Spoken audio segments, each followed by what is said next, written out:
Hi, hello, welcome back. Today I'm doing the worst books of 2018. So disclaimer, these are all of the books that I read in 2018, so these are not the worst books that came out in 2018. I should probably label this least favorite books that I read in 2018, but worst books of 2018 just sounds so much better. Let's just get into it. I had a really good reading year. Overall, I had more favorites than least favorites, and on average, I feel like I only rated under 3 stars a handful of times. I did DNF some books, and I do have some least favorites, so I'm just gonna jump into it.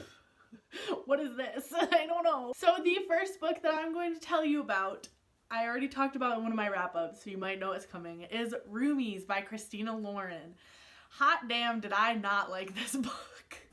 This is a huge unpopular opinion. I haven't really found anybody else that has expressed this opinion, so you know, it's just me, it's fine. This is a new adult novel that follows 2 main characters that meet. One of them is in the subway, like busking, playing music for money, and the other one just takes the subway every day. I can't even remember these main characters' names, but basically they end up in a fake marriage in order to get a visa for this guy to stay and play in a musical for the girl's gay uncle.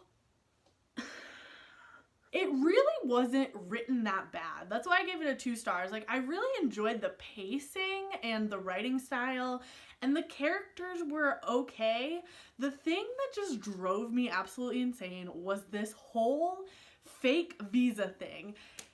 It just seems like the authors didn't do their research. This person, the main male character, doesn't have a valid photo ID or passport, and you need that to get a marriage license in the state of New York, in pretty much every state in the United States. Like, they just kind of defied all the rules for getting a visa, and they got married before they had the like intense questioning process, and I'm pretty sure that happens before you even can get the visa to get married. Like, it didn't make any sense. It drove me up a wall the entire time, and that's why I did not like it. So if you can kind of forgo all of the logic for this book, you might like it.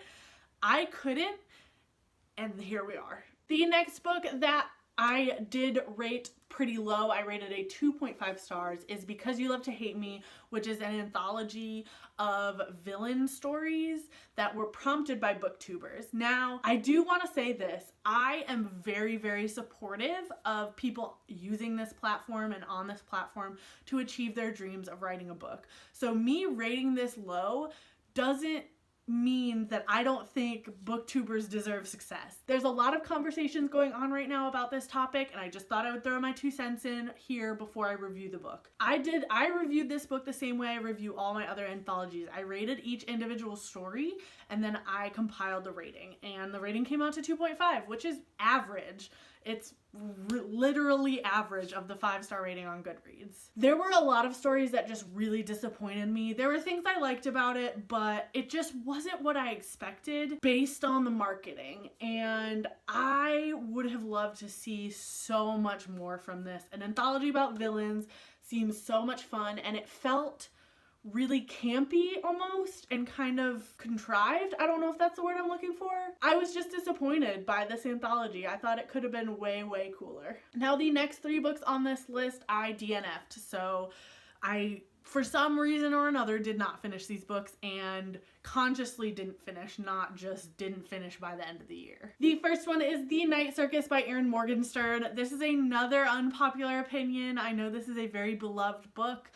I didn't like it. The writing to me was so choppy and weird, and I couldn't get into it. I tried reading it. I tried listening to it. I gave this a fair shot. I got about 100 pages into that baby, and I just wasn't enjoying myself.